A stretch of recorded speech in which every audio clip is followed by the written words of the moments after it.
Okay, back in the words over here of Rabbi Tatz, in the world of Bechira, free will, and we left off with a penetrating question that requires a profound answer. And that is that we find that there are great people throughout Tanakh, throughout the Chumash, and the Nevi'im and the prophets and the like, that according to what it writes in the Torah, they certainly sin.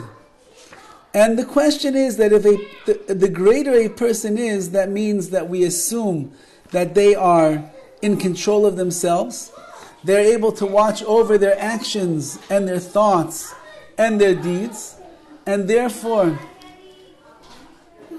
I'm giving a class right now. Okay. Okay? Nice to see you.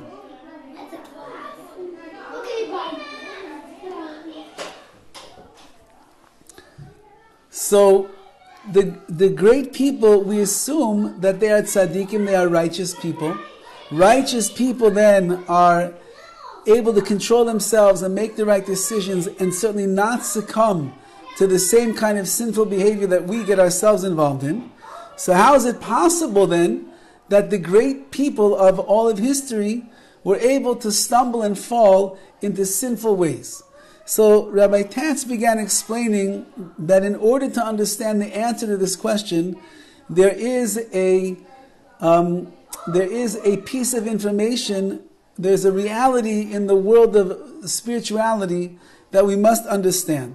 And that's something that we call Yeridos Hadoros. This is the weakening of the generations, which means that every generation that gets farther and farther away, as would be called from Har Sinai, from Mount Sinai, every generation that gets farther and farther away from Mount Sinai, which was the ultimate experience of revelation, of prophecy, of receiving of the Torah, so every generation that gets farther away is going farther down the scales of ruchni, of spirituality, and great spiritual strength and endeavor. There is a famous story with Rabbi Yaakov Kamenetsky, who was one of the great leaders of his generation. He passed away in the 1980s. And he was once on a plane from, I believe, Israel to America. And he had a couple of his grandchildren that were on the plane together with him. And they were serving their grandfather on hand and foot. Whatever he needed, they let him stay in the chair. They took care of him. They got him drinks. They got him food. They propped up his head. They got him pillows. They got him blankets. They didn't disturb him. And they got him svarim that he wanted to learn. Whatever the grandfather needed, they took care of. Sitting next to him was a secular Israeli professor. And he was watching for hours on the flight how these grandchildren of Rabbi Yaakov Kamenetsky were taking care of their grandfather in the most marvelous way. And so he turned to Rabbi Yaakov and he says, I don't understand. He said, I also have grandchildren. He said, and my grandchildren, they almost don't even pay attention to who I am. If they need something, they ask me to get it for them. And if I need something, I have to get it myself. How is it that your grandchildren are taking care of every little detail on this plane ride? So Yaakov said it's very simple, the answer. He said, you see, by me, my children understand that the older that a person is, the closer he is to Har Sinai, to Mount Sinai. And the closer that a person is to Mount Sinai in the receiving of the Torah, so automatically the higher level of spirituality and holiness they are on. So when my grandchildren look at me, they see me as a link in the chain that brings them closer to Mount Sinai. They see me as a greater person than they are, and therefore it's an honor for them to be able to take care of me, all of my needs, whatever I'm asking for, and even the things that I'm not asking for, because they want that connection to the previous generations. But by you, my dear professor, you believe in Charles Darwin and the theory of evolution, which means that you are actually one step closer to the monkeys than your grandchildren, because time has evolved and they became more human than the previous generations, and therefore they look at themselves as a more elite, human being. They look at you as someone that is closer to the monkey kingdom, and therefore their respective you does not exist. Says Rabbi Tatz, the generations have been going down, and therefore we have to recognize, as he's going to explain, the distance between us and between them is very great, and that's going to alter the way in which we look at the actions of the previous generations. So he says over the following idea, and this is the way that it works in learning, the way that it works in Torah, novella, and written works. The older the generation, the farther back it goes. For example, the Mishnah is the first codified writings of the oral law. The Talmud comes after that. In the Talmud, the authors of the Talmud, which are called Amoraim, they would never argue on the Tana, on the author of a Mishnah. They will fight it out amongst themselves to understand what exactly the Tana was saying. But the understanding is that the earlier back the generation goes, the clearer was their mind, the closer they were to the Torah, the more Kedusha, the more higher levels of holiness they were on, and therefore their understanding and their wisdom is supreme compared to ours. Take it down another generation, you get what's called Ga'onim. The Ga'onim cannot argue on the Amoraim, on the Talmud, but they can argue amongst themselves to understand what was said, because they acknowledge that an Amora had a greater understanding and a greater insight and a greater level than them. So on and so forth, all the way down to later generations. Each generation looks back to the previous generation and sees the greatness in their scholarship, the greatness in their souls, the greatness in their spirituality. So now what does it have to do with our answer? So he says like this. I'm just in the middle of giving a class. Anybody there? Yes. Oh, okay. Shalom. No problem.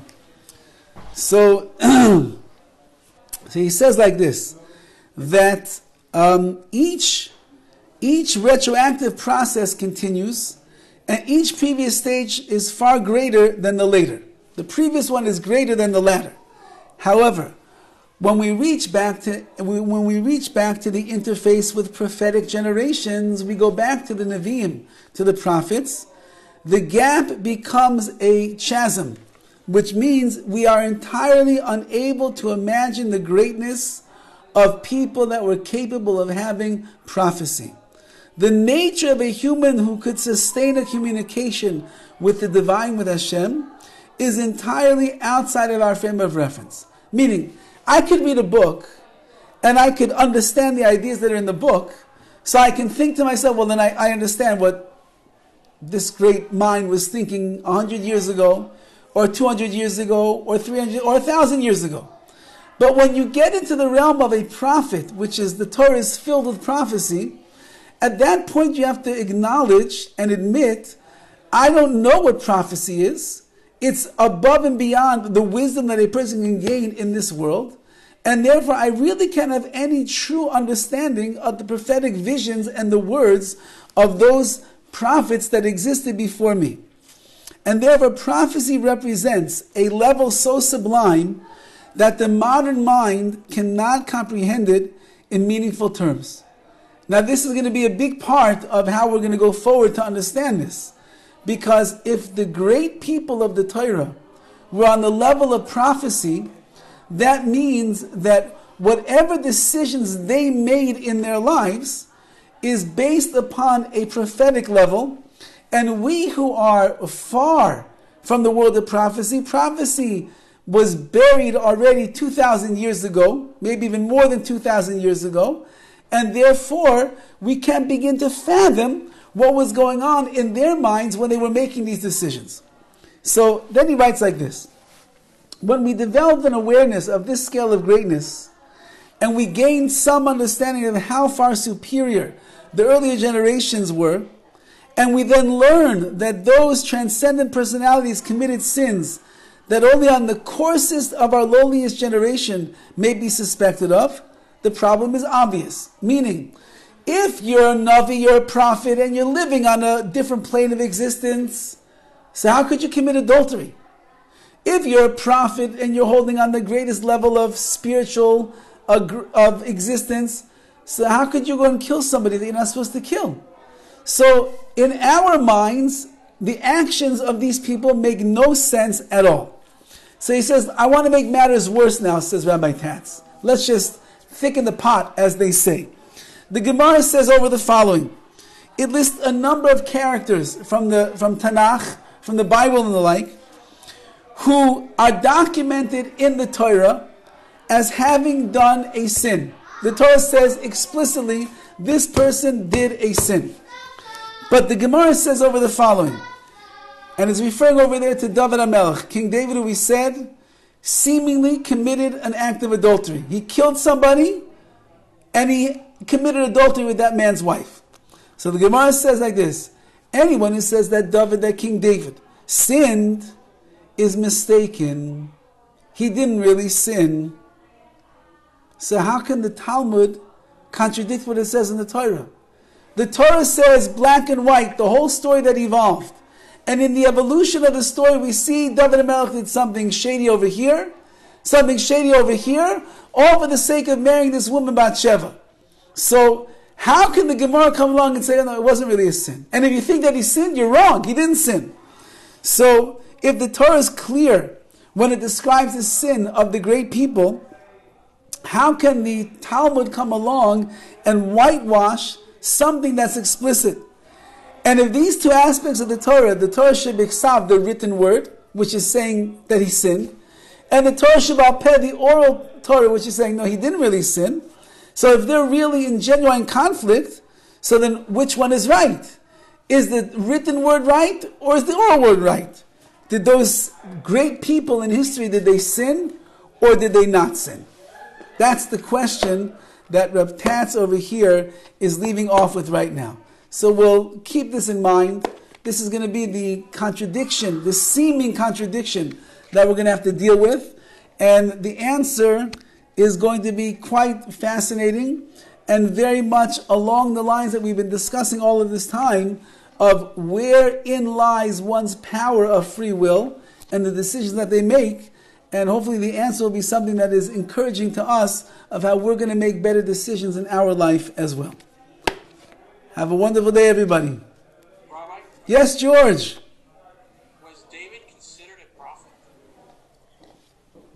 So he definitely had something that was called Ruach HaKodesh, which is divine inspiration. Whether or not he was on the full level of prophecy or not, that remains that could be arguable. But certainly Ruach HaKodesh, divine inspiration, which is also close, it's close to prophecy, that he certainly did have. Okay. So a prophet can contradict the Torah? No, not necessarily. Not necessarily. Meaning, maybe he didn't really do anything wrong. We just don't know how to look at it. Well, you used the example, he killed and he had adultery or somebody else, another prophet. That's contradictory to the Torah. Right, you're right. That's what it looks like. So we'll have to see. All for selfish reasons. For David, it was selfish reasons. All right. Okay. So you're touching on the problem over here, and we're going to have to see how we explain the acts of King David and the other greats that we find inside the Torah. Okay, thank you very much. You're welcome. Have a great day, everybody. Hope to see you in person next week.